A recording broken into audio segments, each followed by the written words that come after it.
Es ist Donnerstag, der 28. Mai. Ich begrüße euch mit Psalm 25, Vers 16, der heutigen Losung.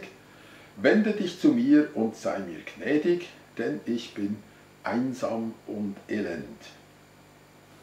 Und daraus sehr passend, Johannes 5, 7 bis 8. Der Kranke antwortete Jesus: Herr, ich habe keinen Menschen, der mich in den Teich bringt, wenn das Wasser sich bewegt. Wenn ich aber hinkomme, so steigt ein anderer vor mir hinein. Jesus spricht zu ihm: Steh auf, nimm dein Bett und gehe hin. Heute reden wir über das olympische Denken, wo so eine Krankheit ist in uns Menschen und wo die Geschichte davon erzählt. Und wie Jesus das olympische Denken in uns überwinden kann. Ich mache mich besinnen an Olymp. Er ist für mich selber sogar noch mit dem olympischen Denken verbunden. Ich war oftmals in Griechenland. Und ich kann mich gut erinnern, mit zwei Kollegen bin ich aufgestiegen, auf einmal zu dieser Hütte, zu dieser Schutzhütte, wo man übernachten kann. Da muss man in Thessaloniki bei jemandem einen Schlüssel holen. Das haben wir besorgen auf Umwegen. Beim Kostas Zolotas hat er geheissen. Das war dann ein Inbegriff, das war der Hüttenwart von Hütte auf dem Olymp. Also das ist natürlich halb oben. Und irgendwie haben wir dort übernachtet und sind nachher am Morgen früh aufgestanden. Mein Kollege und ein weiterer Grieche, den wir dann dabei hatten, mit von der Partie, zum Übersetzen und allem, die sind da vorwärts gezogen und schon gleich jetzt mit euch einlaufen, jetzt langsam. Der Grieche ist gar nicht so recht trainiert. Und dann ist das olympische Denken am Olymp selber über mich gekommen und ich dachte, ich gehe einfach mal, ich warte jetzt nicht auf die. Und bin sehr schnell auf den verschneiten Gipfel aufgestiegen und bin irgendwie stolz gewesen, dass ich die auch hinter mir lassen konnte. Früher habe ich sehr stark so gedacht, ich war einfach getrieben von dem Siegesdenken, von dem Überwinderdenken, das sehr menschlich ist. Und habe mich nachher wieder auf den Heimweg gemacht, ans Meer. In der thessalischen Ebene, der Olymp ragt ja aus der thessalischen Ebene unübersehbar, mit seinem ewigen Schnee, den man sieht, drauf oben. Und unterwegs wollte ich immer Abkürzungen nehmen, aber auch Wetsch. Das Schicksal oder auch Gott hat mir einen Strich durch die Rechnung gemacht, ich habe mich hoffnungslos verloren, so in Schluchten. Am Schluss war es mir nicht anders möglich gewesen, für noch runterzukommen, als in einem Bach abzusteigen. Oftmals durch Wasserfälle, es ist gefährlich geworden, es ist abenteuerlich geworden, ich hatte viele Schrammen. Am Schluss war ich in der Ebene unter und gleich, als ich unter war, sind die anderen zufrieden oben runtergekommen. Sie haben natürlich den Normalweg genommen. Mein olympisches Denken hat sich in diesem Sinn nicht gelohnt und hat sich eigentlich auch nicht bewährt. Später habe ich mich geschämt über diese Geschichte. Eine andere Geschichte von olympischem Denken im christlichen Bereich habe ich erlebt in einer Evangelisationsausbildung, die ich mal gemacht habe, so in einem Kurs, so in einem Haus, wo man 14 Tage lang so gearbeitet hat und sich vertieft hat ins Evangelium, es nachher unter die Leute gebracht. Und da hat es dann einen Wettbewerb gegeben, wer kann am meisten christliche Bücher verkaufen. Wir sind von Haus zu Haus, von Block zu Block, hat überall Leute rausgeläutet, hat sie zum Teil überredet. Ich konnte das gut können, obschon ich eigentlich nicht viel verstanden habe vom Evangelium, damals einfach ein Evangelist sein. Und auch Glück und auch Schreck, beides gleichzeitig. Ich habe den ersten Preis gewonnen und auch später habe ich mich über diesen Preis geschämt, weil es hat mich gedacht, warum hat es eigentlich ein solches Denken gegeben? Warum hat es überhaupt eine solche Preisausschreibung gegeben für eine Evangelisationsaktion, wo nachher der am meisten Leute überreden kann, dann noch belohnt wird dafür. Item. Also wir finden das überall. Und auch hier in dieser Geschichte haben wir ein olympisches Heilungssystem. Beim Teich Bethesda lagern sie sich zu Ringentum und schauen wie gebannt auf den Teich. Und plötzlich passiert es, dass ein Engel, so heisst es, das Wasser bewegt. Und nachher roppen sie her, dann haben sie noch nicht Rollstuhl gehabt, aber doch irgendwie Krücken. Und die haben vielleicht sogar Freunde gehabt, die Zeit mit ihnen haben verbracht und passen darauf, dass genau das Ereignis eintritt. Und dann landen sie schlussendlich im Wasser, der zuerst ist, wird geheilt. Wir haben viel über das Heilungssystem schon diskutiert unter Theologen und auch sonst unter interessierten Leuten. Und ich muss sagen, mir ist nicht so sicher, ob das wirklich ein Gottesengel war oder sonst ein Engel. Es gibt ja auch Heilige auf der anderen Seite, die so ein bisschen magisch verlaufen und dann meistens mehr schlechte Nebenwirkungen haben, als das Gute, was sie haben bewirkt. Ich vermute schwer, wenn man die ganze Geschichte hier anschaut, dass es sich nicht um eine göttliche Heilung handelt, aus plausiblen Gründen. Die Vorstellung von einem Gott, der die Schnellsten heilt, könnte man ja übertragen in heutige Heilungsveranstaltungen und sagen, wer zuerst da vorne ist bei der Bühne, der wird nachher geheilt. Stellt euch den Rönn vor, auf die Bühne her, da würden unterwegs sowieso noch ein paar vertrampelt und die müssen wir dann auch wieder behandeln oder vielleicht heilen. Also das ist eigentlich undenkbar in der heutigen Zeit und ist auch für die damalige Zeit ein absolutes Kuriosum gewesen und erinnert mehr an die heidnische Welt. Aber man sieht, dass Jesus jetzt hier der Langsamste hat geheilt. Er war nicht nur der Langsamste, sondern er hat ja zwei Gründe genannt. Das eine ist, es hilft mir niemand, und das andere, wenn ich dann endlich der bin, war schon ein anderer Ender gewesen. Jedes Mal also, und wir wissen ja nicht, wie manches Jahr, ist er der Langsamste gewesen, und das hat sich auch in seine Seele eingeprägt. Wenn wir uns jetzt noch einen Überblick verschaffen über das Heilungswunder, das Jesus hat da in Jerusalem, so fällt etwas sehr Interessantes auf. Von Jesus sind nur 2 Heilungswunder in Jerusalem erwähnt.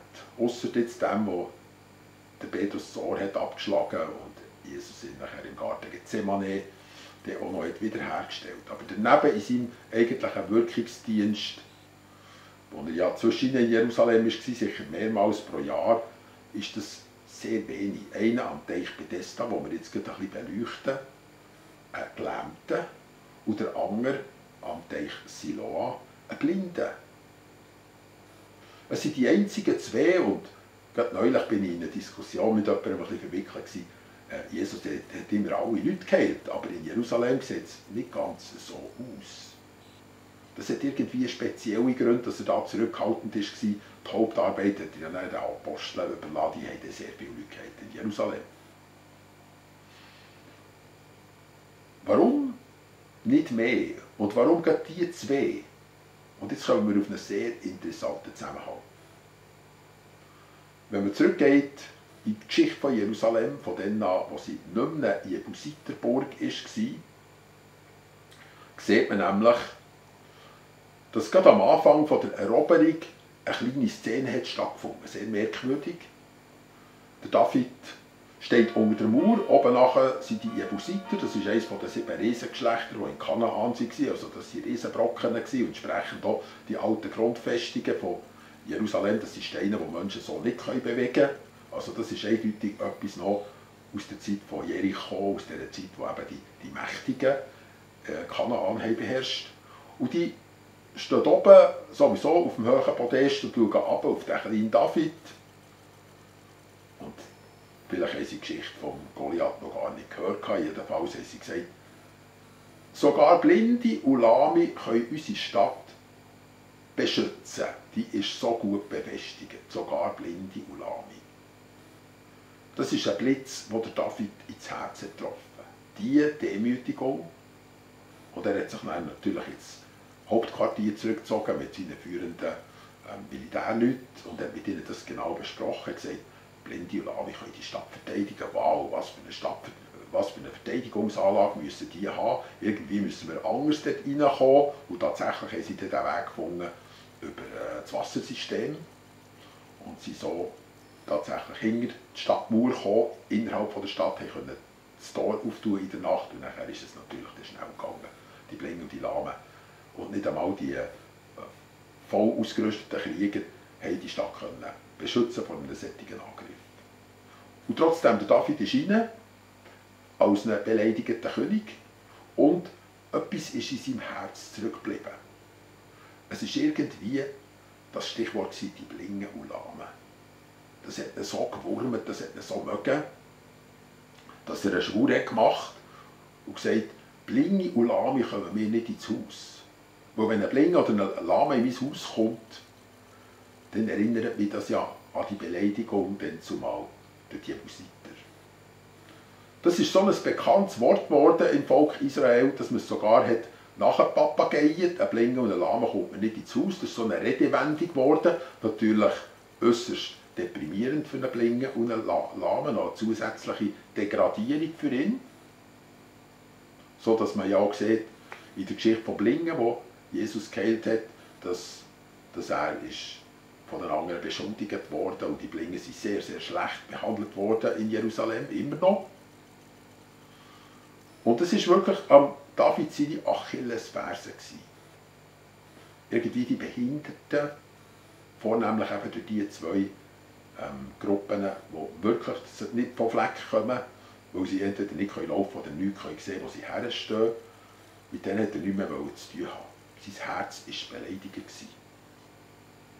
Und darum sehen wir hier auch schon bereits eine erste Wurzel von olympischem Denken. Im Vater von Jesus Christus ist ein Sohn Davids, wo er einfach lieber mit den Starken zusammen hat gearbeitet und sich nicht aufhalten durch solche Leute. Jesus hat das zum Anlass genommen, für eine alte Schuld auszuräumen, einen alten Fluch über Jerusalem. Und er hat so ein deutliches Zeichen gesetzt.